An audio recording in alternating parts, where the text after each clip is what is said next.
கர்த்தருடைய பரிசுத்த நாமத்திற்கு மகிமை உண்டாவதாக. இந்த நாள் நம்ம பைபிள் காலேஜில் பழைய ஏற்பாட்டு முகவரை பற்றி பார்க்க போகிறோம். நம்ம ஓடி சர்வே மொத்தம் 66 புத்தகங்கள், ஃபுல் பைபிளும் 66 புத்தகங்கள். அந்த 66ல் பழைய ஏற்பாட்டை மொத்தம் 39 புத்தகங்கள் இருக்குது. அப்போது நம்ம சொல்லுவோம், ஒரு ஃபுல் பைபிள் அதில் எப்படி 66 புத்தகங்கள் இருக்கும் அப்படின்னு ஒரு டவுட் வரும். இல்லை, பைபிள் ஒன்று தான், ஆனால் அதுக்குள்ளே 66 சப்ஜெக்ட் அப்படி இருக்குது. இப்போ பழைய ஏற்பாட்டை நம்ம 5ஆக பிரிச்சுக்கலாம். எப்படி பிரிக்கிறாங்க அப்படின்னா, ஆகமங்கள், அப்புறம் வரலாற்று புத்தகங்கள், அப்புறம் பாடல் புத்தகங்கள், பாடல்கள்லாம் கவிதை அந்த மாதிரி புத்தகங்கள், தீர்க்கதரிசன புத்தகங்கள். தீர்க்கதரிசனத்தில் பெரிய தீர்க்கதரிசனம், சின்ன தீர்க்கதரிசனம் அப்படி சொல்லிட்டு 5 வகையாக பழைய ஏற்பாட்டை பிரிச்சுக்கிறாங்க. இந்த ஸ்கூல் பிள்ளை பார்த்திங்கன்னா, சின்ன பிள்ளைங்களுக்கு எலிமெண்ட்ரி ஸ்கூல், அப்புறம் ஹை ஸ்கூல், அப்புறம் ஹையர் செகண்டரி ஸ்கூல், அப்புறம் காலேஜ் அப்படின்னு ஸ்டெப் பை ஸ்டெப்பாக இருக்குது. இப்போ நம்ம கூட பைபிள் காலேஜ் படிக்கிற ஒவ்வொரு கர்த்தருடைய பிள்ளைகளும் சின்ன குழந்தைங்களை பைபிள் படிக்கிறது வேறு, வாலிப பிள்ளைங்கள் பைபிள் படிக்கிறது வேறு, வளர்ந்தவங்க பைபிள் படிக்கிறது வேறு, வயதில் மூத்தவர்கள் படிக்கும்போது அவங்களுடைய புரிந்து கொள்ளுதல் வேறு.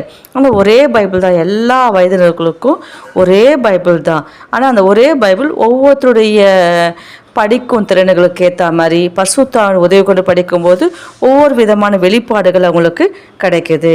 பழைய ஏற்பாடு முழுக்க பிதாவாகிய தேவன் ஆதியாகமம் தொடங்கி வெளிப்படுத்தல் வரைக்கும், மல்கியா வரைக்கும் அவர் என்னென்ன சொல்கிறாரோ அதை என்ன சொல்லியிருக்கிறாரு. புதிய ஏற்பாடு முழுக்க இயேசு கிறிஸ்து, அவருடைய பிறப்பு, அவருடைய வளர்ப்பு, அவர் செய்த ஊழியங்கள் அப்படின்னு புதிய ஏற்பாட்டில் இருக்கும். வேதம் அப்படின்றால் பலிக்கும்னு அர்த்தம், நிறைவேறும். வேதத்தில் சொல்லப்பட்ட ஒவ்வொரு வார்த்தைகளும் நம்ம மேலே பலிக்கும். இப்போ நம்மளை நோக்கி ஒரு வசனம் வரும்போது அந்த வசனம் நிச்சயமாக நம்ம வாழ்க்கையில் நிறைவேறும். என் வாழ்க்கையில் நிறைவேறல, என் பையனுடைய வாழ்க்கையில் நிறைவேறும். இல்லைன்னா என்னோடய சந்ததி, என் தலைமுறை வாழ்க்கையில் அந்த வசனங்கள் கண்டிப்பாக நிறைவேறும். அப்புறம் 5 ஆகமங்கள். எப்படி மோசே தான் அதை எழுதினார். மோசேக்கு எப்படி தெரியும் கர்த்தர் வானத்தை பூமியை படைத்தது, ஆதாம் ஏவாள் பற்றி, காயின் ஆபேல் பற்றி, நோவா பற்றி தெரியும் அப்படின்னு நம்ம நினைக்கலாம்.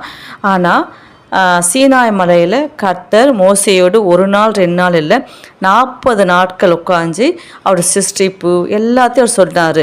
அப்போ எல்லாத்தையும் அவர் கேட்டு அவர் தான் 5 ஆகமங்கள் எழுதினார்.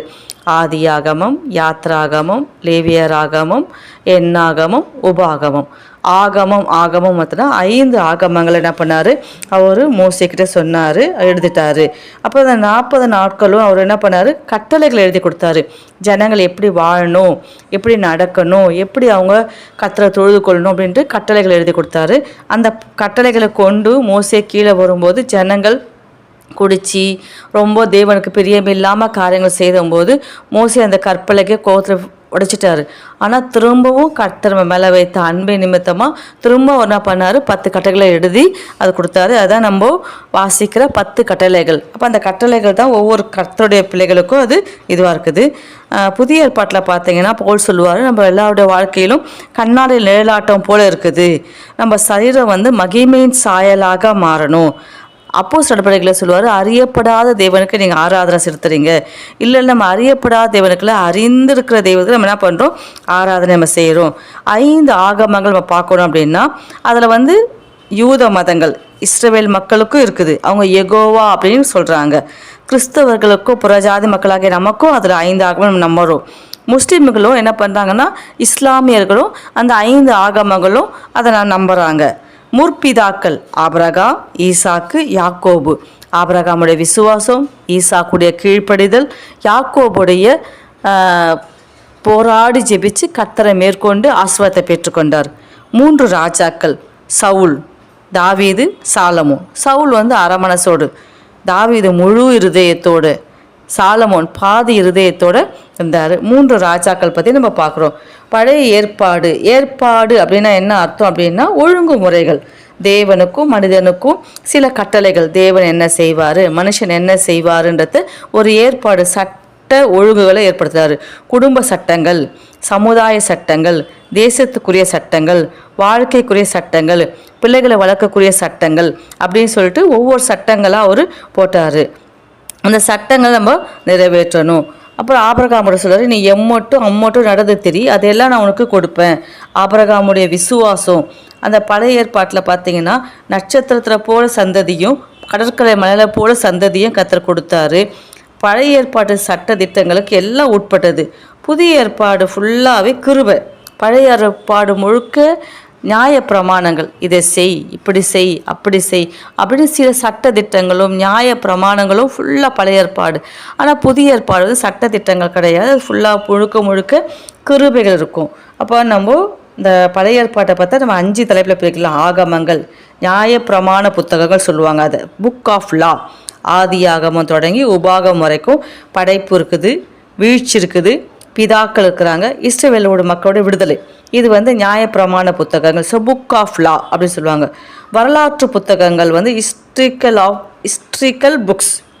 ஜோஷுவா முதல் எஸ்தர் வரைக்கும் கானான் தேசத்தை எப்படி கைப்பற்றினாங்க, ராஜாக்கள் 1 ராஜாக்கள் 2 ராஜாக்கள், அப்புறம் அடிமைத்தனமாக எப்படி இருந்தாங்க, திரும்ப சிறையிருப்புலேருந்து எப்படி திரும்பி வந்தாங்க அப்படின்னு வரலாற்று புத்தகங்கள். வரலாறு நமக்கு கண்டிப்பாக தெரிஞ்சிருக்கணும்.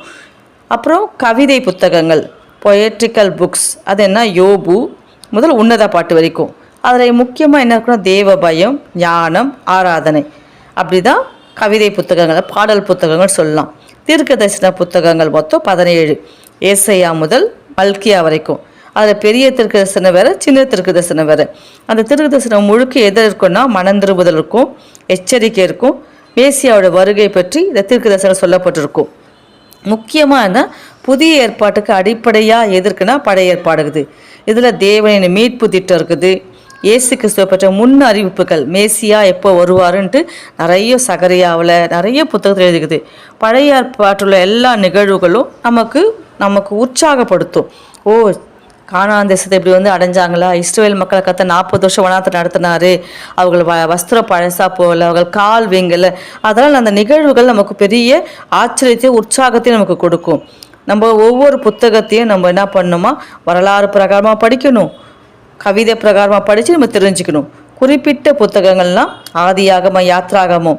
வரலாற்று புத்தகங்கள் வந்து இஸ்ரவேல் எகிப்திலிருந்து வெளியேறி பாபிலோன சிறையிருப்பு வரைக்கும். தீர்க்க தரிசனங்கள் பார்த்தீங்கன்னா ஏசையா, எரேமியாலாம் பெரிய தீர்க்க தரிசனமாக சொல்கிறாங்க. எப்படி நம்ம ஃபுல் பைபிளையும் நம்ம படிக்கும்பொழுது நிச்சயமாக தேவன் நமக்கு நல்ல கிருபையுள்ள நாட்களை கொடுப்பாரு. இப்போ பழைய ஏற்பாடு முழுக்க ஒரு அவுட்லைன் சொல்ல கத்தங்களை கிருபை கொடுத்ததற்காக கொடா கொடி நன்றி.